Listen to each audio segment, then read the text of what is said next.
The day after the storm was calm, but the tension in the house remained. Alex woke to the soft hum of the home, feeling a mixture of curiosity and nervousness. Lyra was already moving through the corridors, her silver hair reflecting the faint morning light. She didn't speak at first, but Alex could sense her heightened alertness. The house itself seemed to resonate with her energy, subtle vibrations that pulsed through the walls and floor.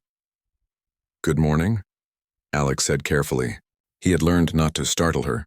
Lyra paused, glancing at him with a neutral expression. "Morning," she replied. Her voice was calm, but Alex noticed the faint edge in it, a reflection of the cycle she was undergoing. The morning passed in careful observation. Alex helped monitor the house's energy systems, adjusting minor fluctuations that he had noticed the previous night. Lyra watched him silently, occasionally commenting on his actions. He could see the respect in her eyes growing, though she didn't admit it outright. Around mid-morning, a sudden alert sounded. The barrier protecting the central energy core had weakened. It was not dangerous yet, but if it failed, the entire structure could be compromised. "We need to stabilize it immediately," Lyra said, her voice sharp now. She moved with precision, her hands adjusting control panels at a speed Alex struggled to match. "I'll help," Alex said, stepping forward. He studied the panel and quickly implemented a temporary energy patch he had improvised. The core stabilized, glowing steadily once more. Lyra's eyes softened slightly. "You are quicker than I expected," she admitted. "Humans rarely think this fast in urgent situations," Alex shrugged modestly. "I just pay attention. I want to help." The incident created a subtle bond between them. Lyra no longer treated him as an outsider entirely. She began to explain some of the cultural nuances of her species, especially regarding the seasonal cycle. "This period affects our instincts, emotions, and even our physical energy," she explained. "It is natural for us, but it can be overwhelming. Humans do not understand this, so you must be cautious around me." "I understand," Alex said. "I'll respect your space and I'll follow your lead." The next few hours were a mix of observation, minor tasks, and cautious interaction. Alex noticed subtle changes in Lyra's behavior. She was more restless, her reactions sharper, and her energy almost electric at times. Yet she also demonstrated moments of vulnerability, pausing for long periods, staring out at the horizon, or taking deep, controlled breaths. Alex realized that survival during this time required not just physical presence but emotional intelligence. He had to observe carefully, act when necessary, and step back when the situation required patience. By late afternoon, a minor malfunction occurred in the lower level of the house. A set of support beams had partially detached due to the storm's aftereffects. Lyra immediately moved to correct it, but Alex noticed an opportunity to contribute.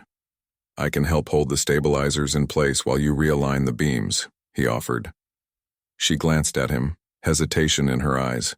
"Do you think you can manage that?" "Yes," he said confidently. "I can do it." Working together, they reinforced the structure. Alex followed her instructions carefully, moving when she told him and holding the support steadily. The house hummed around them, responding subtly to their synchronized effort. After a tense few minutes, the beams were secure. Lyra exhaled, a small smile breaking through her otherwise serious expression. "Good work," she said. "I see now that humans can contribute meaningfully." I had my doubts. Alex felt a sense of accomplishment. Not only had he helped stabilize the house, but he had earned her acknowledgement without overstepping any boundaries. As evening approached, the cycle's intensity increased. Lyra's movements became sharper, and her focus was almost entirely on maintaining control over her emotions. Alex sensed her tension and chose to give her space while remaining nearby, ready to act if needed. A sudden alert indicated a small energy fluctuation in the main observation deck. Lyra moved quickly, but Alex anticipated her actions and prepared the necessary adjustments.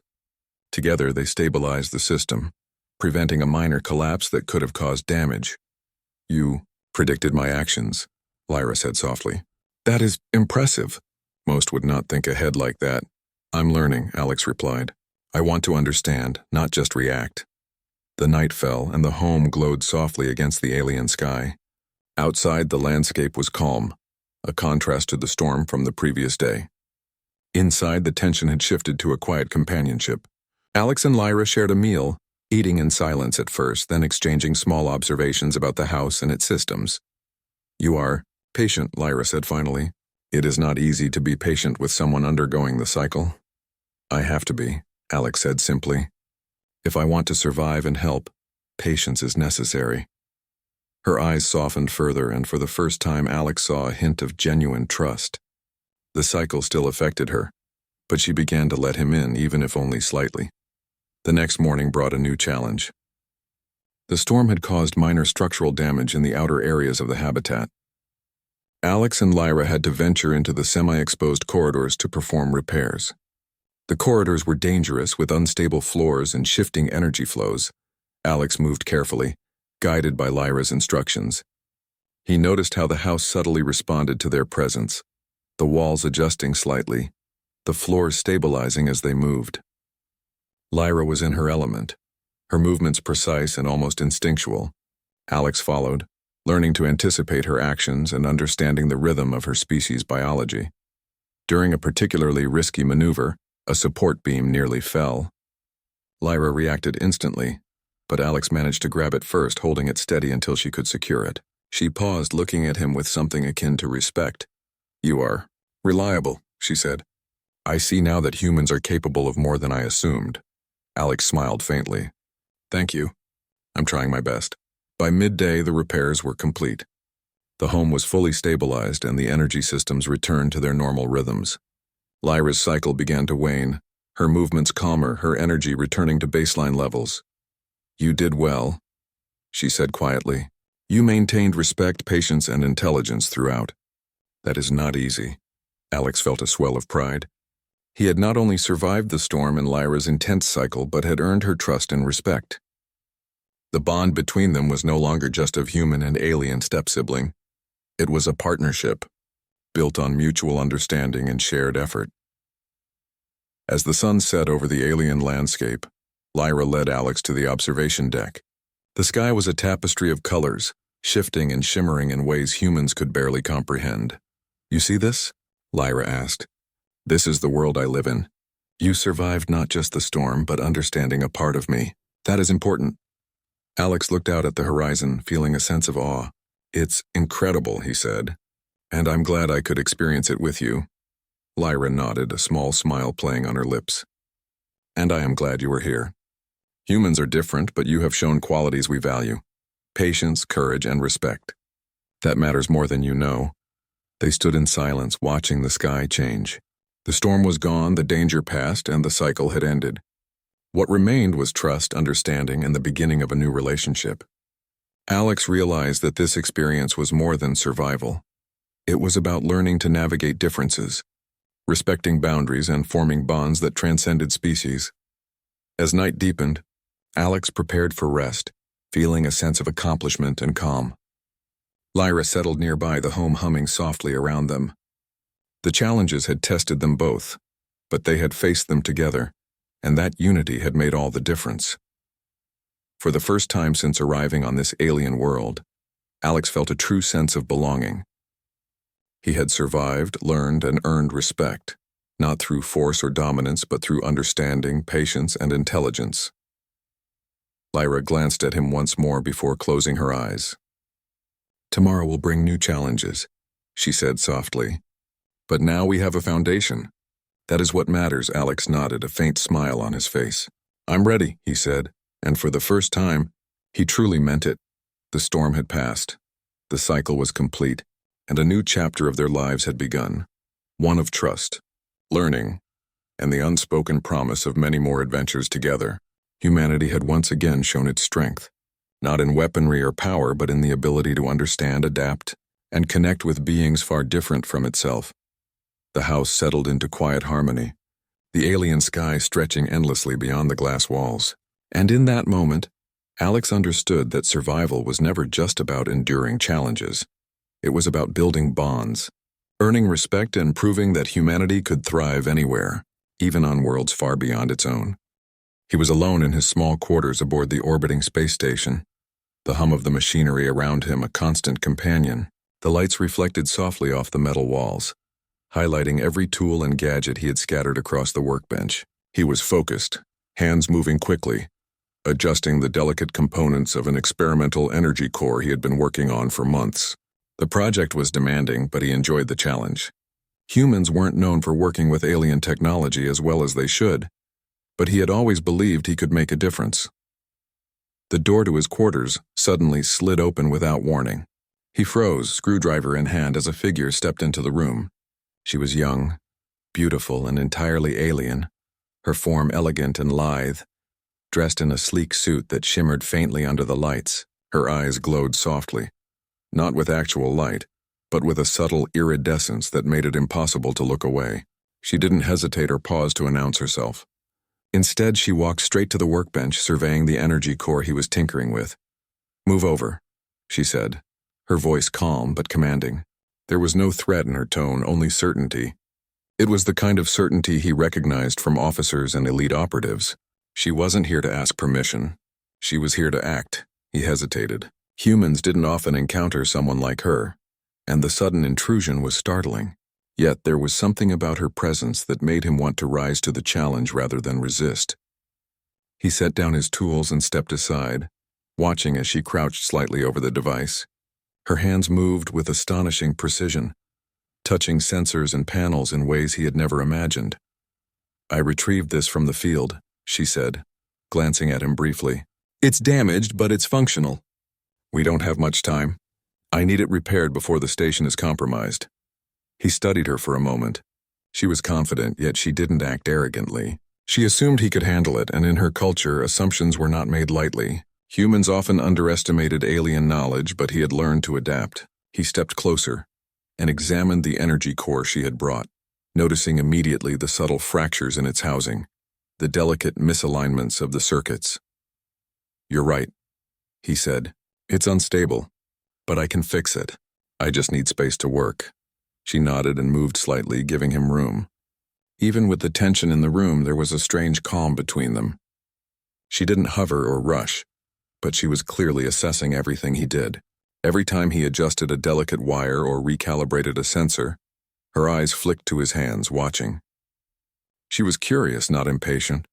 Hours passed, and the hum of the station continued, punctuated only by the occasional beep of a console or the hiss of the cooling systems. They worked together, communicating without much need for words. She handed him tools before he asked for them, adjusted small components she thought he might miss, and offered observations that challenged his understanding of human engineering. At one point, a sharp alarm rang through the station, startling him. He looked up to see her eyes widen slightly. "That's not supposed to happen," she said, her voice calm but tinged with concern. "Someone or something is approaching the station. We need to finish this quickly." His heart pounded, but he focused on the work. They were racing against an invisible clock. The energy core was nearly repaired, and the longer it remained unstable, the greater the risk of catastrophic failure. He adjusted a delicate filament, holding his breath as she initiated a diagnostic sequence. The core glowed softly, stabilizing, and she allowed herself a small, approving nod. "You humans have an interesting way of thinking," she said quietly. "Your solutions are unpredictable, but effective." He smiled, feeling a surge of pride. It was moments like this that reminded him why humans had survived and thrived, even among more advanced civilizations. Creativity, adaptability, and courage, qualities that many aliens lacked in the same balance. The alarm continued, a low warning pulse now, signaling the approach of the unknown vessel. She moved toward the door, then stopped and looked at him. "We'll need to move. There isn't much time, and your station is in danger. Can you handle this?" "I can," he said without hesitation. "We'll fix this together." The tension was thick as they navigated the station corridors, each step measured and precise. He led, showing her shortcuts and maintenance tunnels that only a human would think to use. She followed, her movements fluid, her senses sharp, and occasionally offering subtle guidance to avoid hazards he might overlook. They reached the control hub, the central nervous system of the station. From here they could monitor the approaching vessel and coordinate defenses. He marveled at the sophistication of the systems, alien in design yet somewhat familiar thanks to his human intuition. Together they interfaced with the consoles, aligning human creativity with alien precision. As the enemy ship drew closer, a feeling of unease settled over him. There was something about the vessel, something he couldn't quite place, It wasn't merely a threat. It was deliberate, intelligent, and terrifying in its silent efficiency. The alien woman noticed his concern and placed a hand lightly on his shoulder. Not touching, just a presence. It was reassuring. "You have a strong mind," she said. "That is why I sought you out. Others might fail in a situation like this. But you—" She trailed off, giving him a look that conveyed trust and expectation. He nodded, feeling the weight of the responsibility. Humans often relied on instinct and ingenuity, and this moment demanded exactly that. He adjusted the station's energy grids, rerouted power to critical systems, and prepared a defensive sequence that relied on misdirection rather than brute force. She watched carefully, making minor tweaks and suggesting optimizations he would not have considered. The vessel reached the station's perimeter. Through the observation window, he could see its sleek, angular form, black and silent against the stars. It began to maneuver, and immediately, they realized the danger it posed. Its energy weapons could cripple the station in moments. "Prepare the decoys," he said, working quickly. "We can't outrun it, but we can confuse it long enough to disable its systems." She smiled faintly, a rare expression. "I like your thinking," she said. "It is human, yes? Clever and unexpected." The next moments were a blur of activity. They activated the station's defense protocols, deployed automated drones, and manipulated energy fields to create illusions. The alien vessel paused, then fired, but its attacks were misdirected. The station shuddered, lights flickering, but remained intact. He and the alien woman continued to coordinate, each movement precise, each command calculated. Time seemed to stretch, the danger pressing in from all sides, yet a rhythm formed between them. They were no longer just human and alien. They were a team, synchronized by necessity and mutual respect. After what felt like an eternity, the vessel withdrew, retreating into the blackness of space.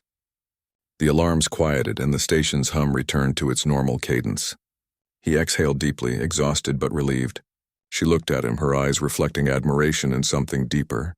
"You humans are remarkable," she said softly. "Your courage and ingenuity, it is why you survive in a universe that often seems against you." He smiled, feeling a sense of accomplishment and pride.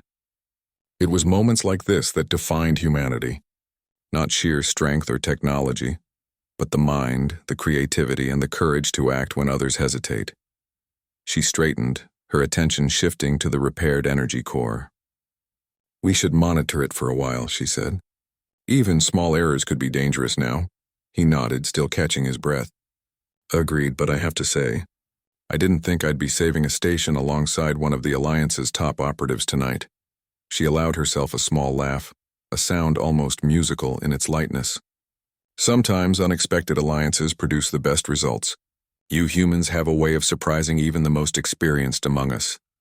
The station slowly returned to normal, systems humming steadily. Outside, the stars stretched endlessly, indifferent to the human and alien working together inside. Yet in that room there was a sense of achievement, a recognition that even in the vastness of space, humanity could make a difference.